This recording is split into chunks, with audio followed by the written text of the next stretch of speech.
Bonjour à tous et bienvenue au potager naturel de Flo.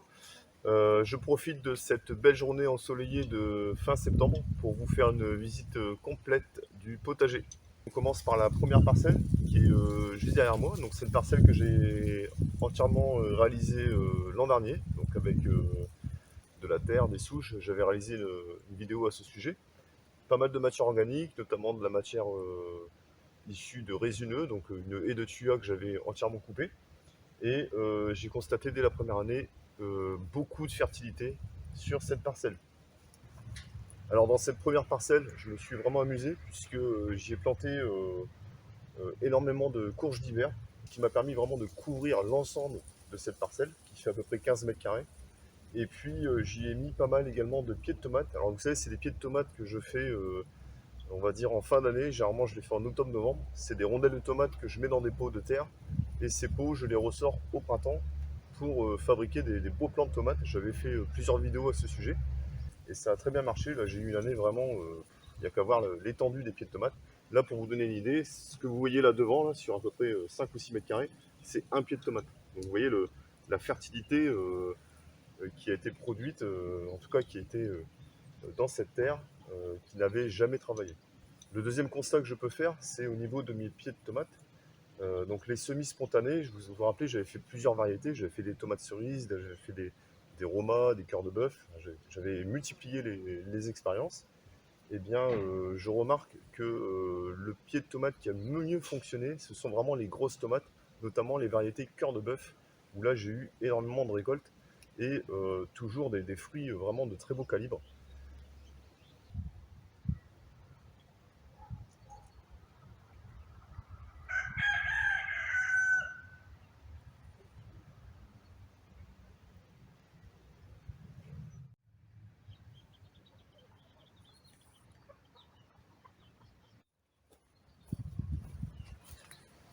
Donc ici, on se retrouve au niveau de mes trois buts principaux du jardin.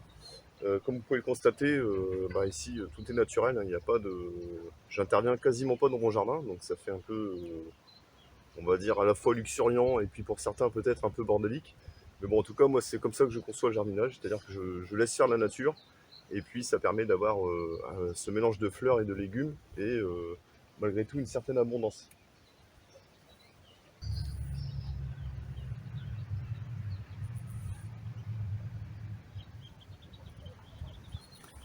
Alors, le fait de ne pas trop intervenir dans son jardin, ça a quand même plusieurs avantages. Déjà, c'est que vous économisez votre temps. Euh, Vous pouvez prendre ce temps pour observer votre jardin, c'est très important. Voir un petit peu les interactions entre les différents milieux, les différents jardins voisins.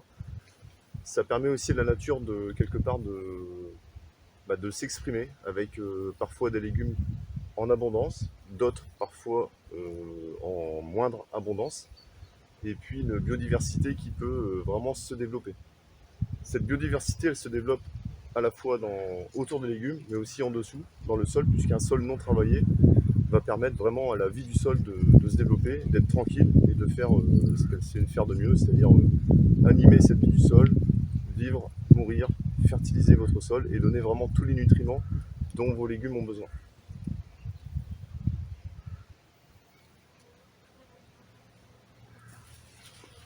Alors, ne pas intervenir dans son jardin, c'est aussi accepter voilà, d'avoir des allées parfois, on va dire, un petit peu envahies par les légumes ou les herbes sauvages.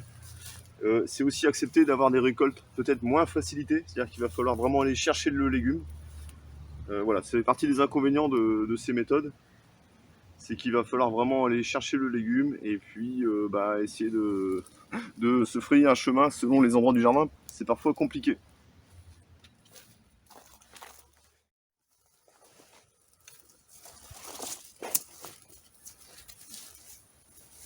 Alors, on est fin septembre et on a encore énormément de récoltes. Des haricots, on en récolte assez régulièrement. J'aime bien cette variété parce qu'on peut les congeler. Et sans forcément les blanchir, vous les mettez directement dans un sachet au congélateur. Et ils sont aussi bons quand vous les ressortez en hiver ou au printemps. Ils sont toujours très bons. Je vous recommande cette variété. Ce sont les haricots violets Carmina grimpant. Ils sont très productifs. Il n'y a qu'à voir ici le grillage. Hein. Le grillage, il tient même pas. il y a énormément de légumes. Alors, j'espère que vous voyez bien au niveau de la caméra ici. On a les derniers plants de courgettes. Donc ça, ce sont des courgettes que je viens semer directement en pleine terre vers mi-juillet.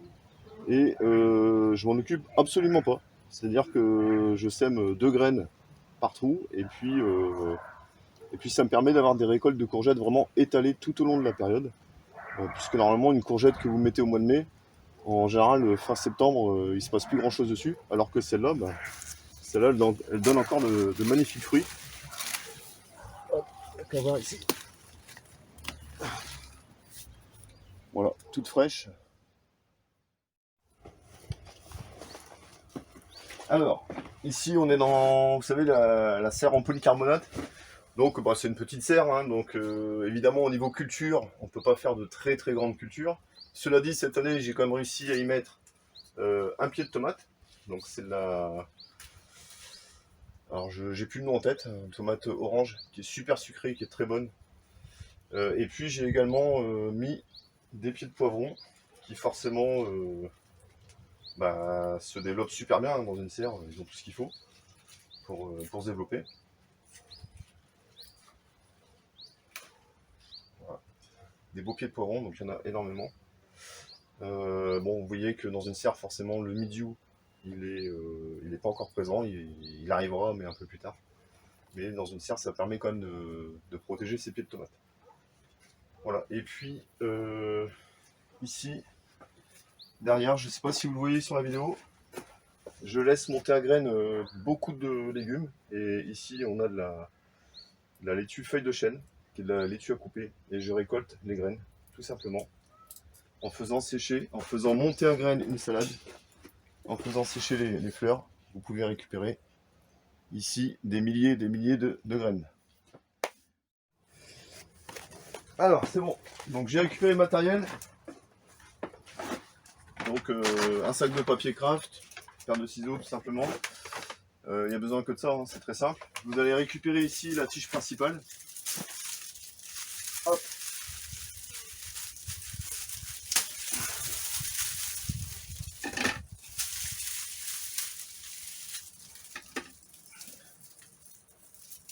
Il y a de la graine qui tombe de partout déjà.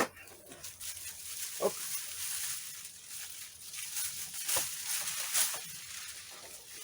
Voilà, vous récupérez une touffe. Vous mettez ça dans votre papier peint. Voilà, avec ça, il y en a déjà largement assez. Je vais ouvrir un peu. Voilà. Et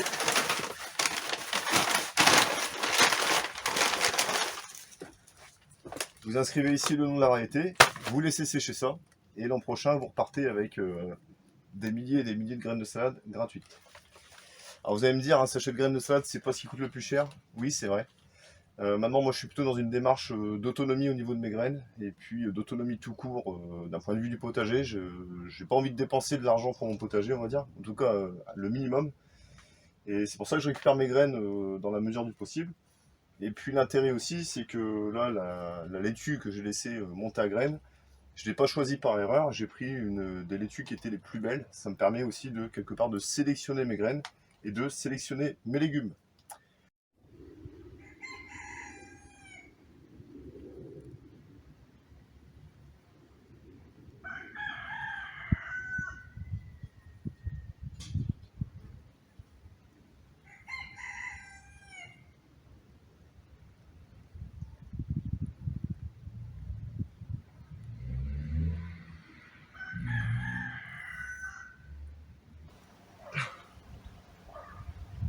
Vous m'aviez pas vu.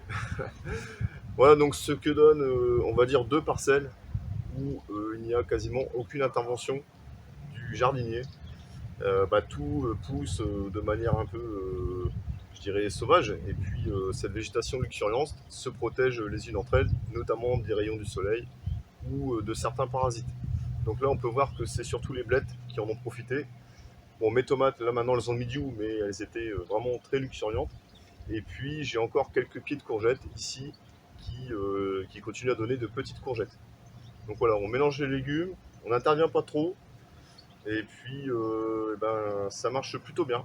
Et puis, comme je disais tout à l'heure, le seul inconvénient, c'est que c'est un peu plus compliqué pour passer ou pour récolter. Mais dans l'ensemble, c'est plutôt joli et plutôt productif.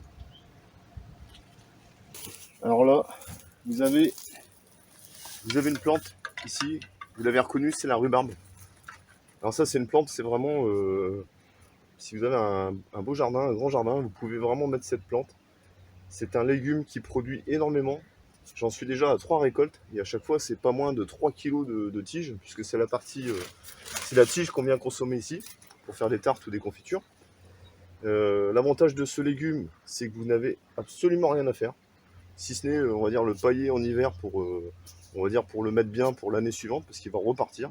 Et puis une fois qu'elle est en place, cette plante là, vous pouvez la garder 10 ou 15 ans, il n'y a aucun problème. Octobre et novembre, c'est vraiment une période idéale pour planter votre rhubarbe. Choisissez un endroit ensoleillé et puis faites pas comme moi, la mettez pas près d'une allée parce que ça prend énormément de place.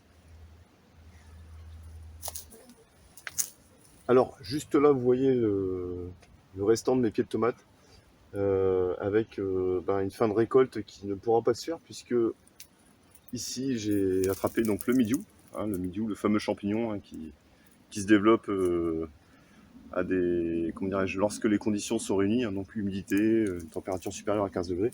Enfin bon, bref, ici en Picardie, on a eu, on va dire, une météo assez fluctuante avec des grosses périodes de sécheresse et puis des grosses périodes limite d'orage avec des baisses de température la nuit.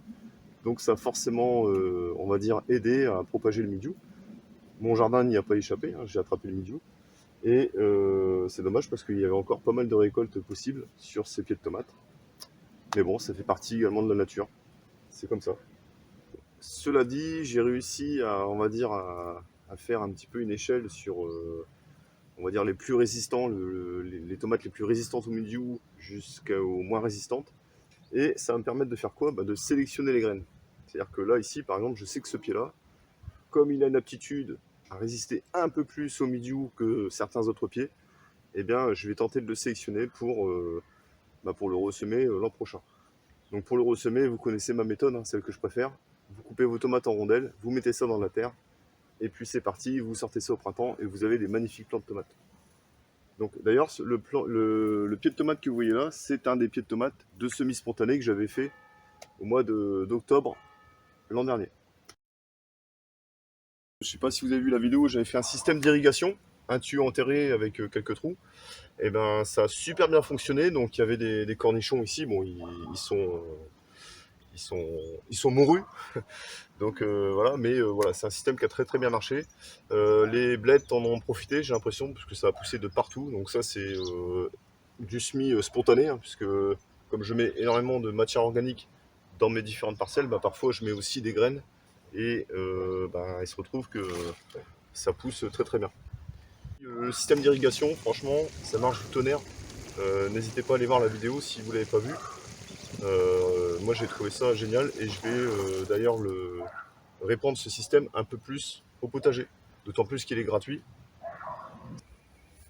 Voilà, donc on arrive au terme de cette vidéo, j'espère qu'elle vous aura plu. Bon, c'était un petit tour rapide du jardin avec des choses qui fonctionnent, d'autres qui fonctionnent moins bien. Enfin bon, c'est un petit peu le quotidien, on va dire, de nombreux jardiniers. N'hésitez pas à vous abonner à la chaîne, moi ça m'encourage vraiment, ça me donne envie de continuer à faire des vidéos. Et puis en tout cas je vous souhaite à tous un très très bon jardinage et je vous dis à très bientôt sur la chaîne du potager naturel de Flo. À très bientôt, salut, ciao!